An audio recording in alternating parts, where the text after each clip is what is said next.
Aero modeler Eduardo Barreto and Matias FPV drone pilot from Brazil released a new video showing great skills and cooperation between a drone and an aerobatic radio-controlled Extra 300.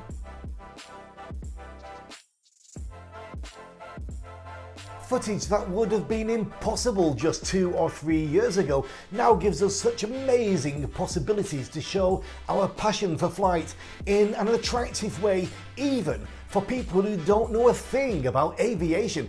So good. And for the first time ever, we are bringing you aviation news that is multi-planetary. I'm your host, REGAN TETLOW, and this is S-Sports News.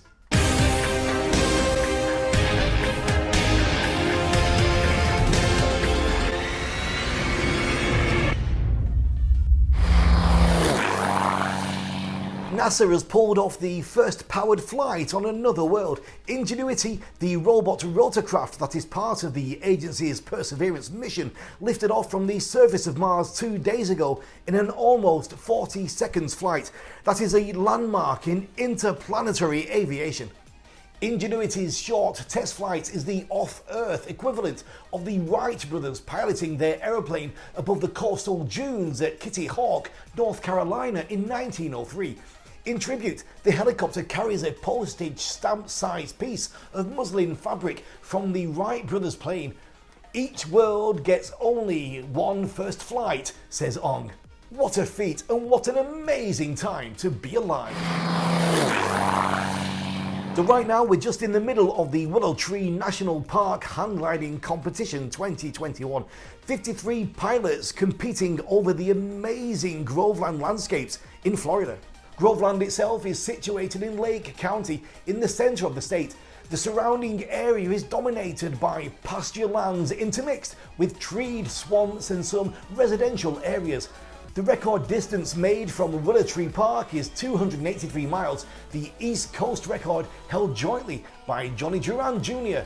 On the starting list this year, we have pilots not only from the US, but also from Brazil, Canada, Colombia, and Mexico.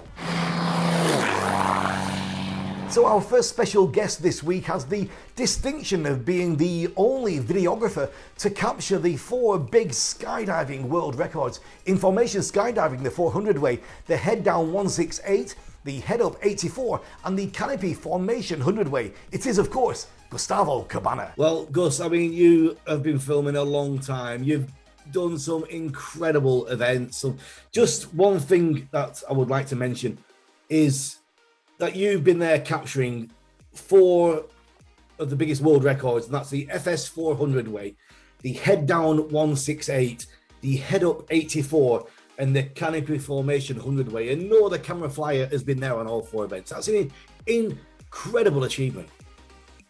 Actually, for me, was like,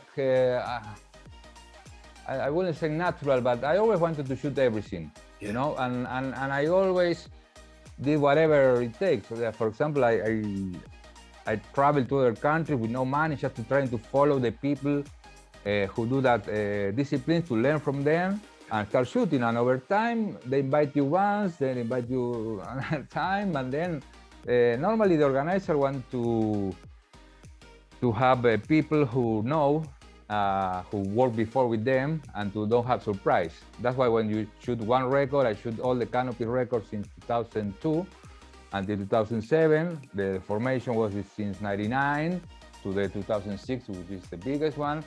And free fly was more difficult for me because I started late to practice free fly.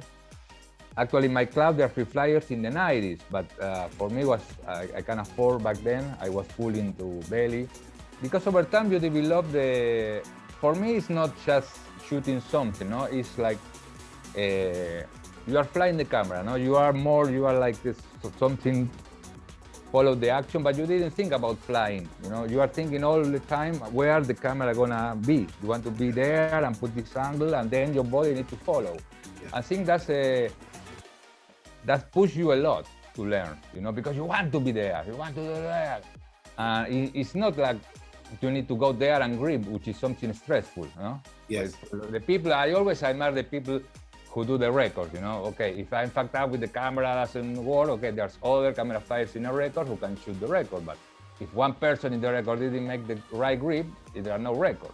I always feel bad for the people who under that tension, you know. I have tension too in the record, but it's not that much responsibility, you know. And yeah, and for me, free fly, it feels like all the years I shoot all the other disciplines was to get to free fly, because the free fly is a more free. You can do whatever you want. It's more artistic. You can be, in other disciplines, you need to be on top or below or whatever. You can't be moving around because the people need to be, you know. And the full interview with Gustavo is now available on our Air Sports Promotion YouTube channel. We don't normally like to bring you news about aviation crashes, but this one was special. Nobody was hurt except the historic TBM aircraft. A TBM Avenger from the Valiant Air Command performing at the Cocoa Beach Air Show in Florida put on a show for some people on the beach on Saturday when the pilot set it down in the surf for a textbook ditching.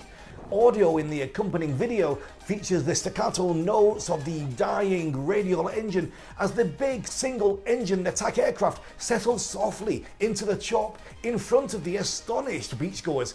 The plane was part of the Warbird lineup at the show, which also featured the Thunderbirds, F-35 and various other ARCs. The show continued on Saturday and Sunday.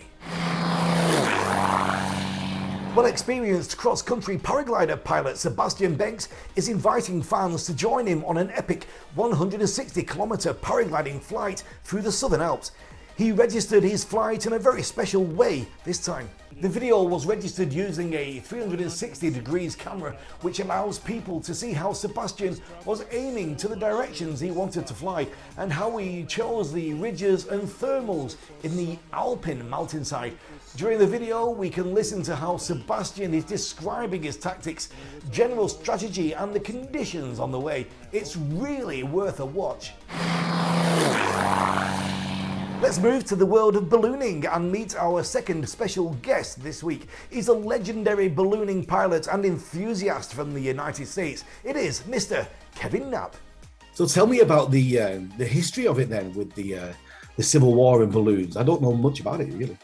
Sure. Well, we all know ballooning started in 1783.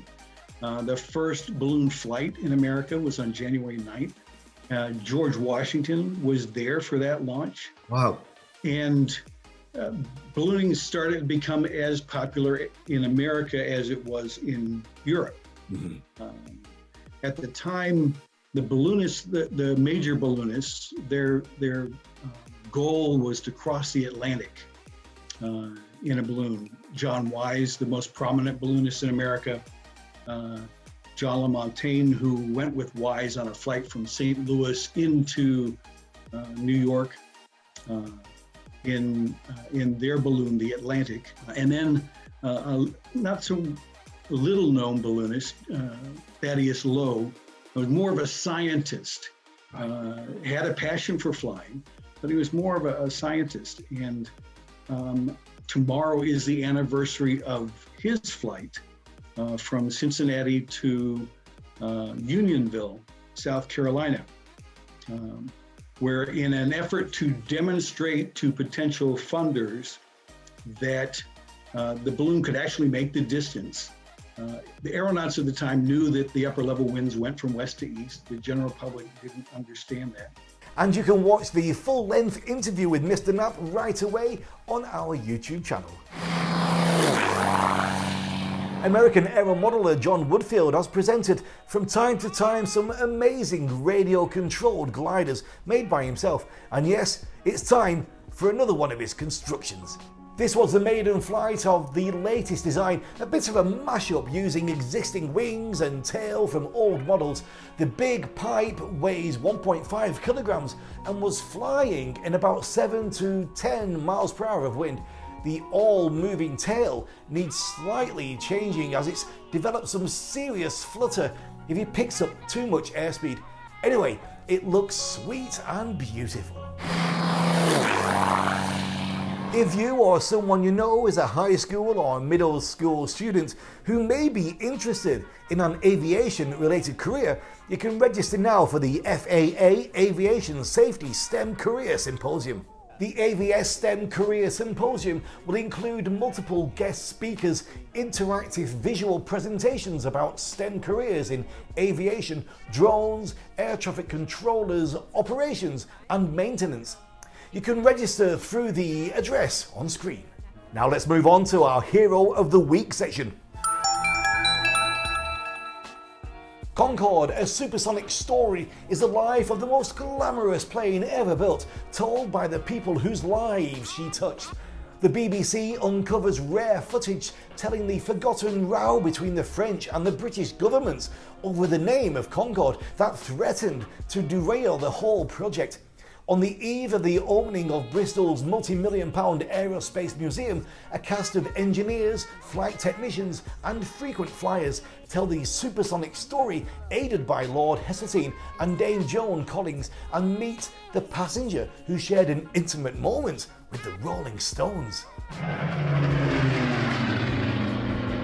On the 17th of April 1964, Geraldine Fredericks Mock landed her Cessna 180, the Spirit of Columbus, at Columbus, Ohio, completing a circumnavigation of the Earth she had begun at 9:31 a.m. on the 19th of March 1964.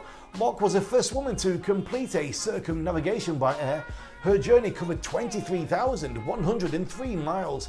The total elapsed time was 29 days, 11 hours and 59 minutes. On the 20th of April 1914, Cecil Howard Pixton, flying a Sopwith tabloid floatplane, wins the Schneider Trophy. Pixton completed 28 laps of a 10-kilometer triangular course at Monaco in 2 hours and 13 seconds. His average speed for the race was 137.44 kilometers per hour. In 1911, Shinzo Morita, a Japanese aviation pioneer, designed and built the first Japanese aircraft and made its first flight on April the 24th, 1911, and published Japan's first book on aviation modelling. So that's it, guys. Hope to see you back here again next week. Don't forget to write to us or register on our airsportsfan.com platform or contact me with Twitter. I'm leaving you with Alexandra Moule, speed flyer, who recorded another stunning video from the Le Deux Alpes Canyon. So stay safe and keep your eyes on the skies.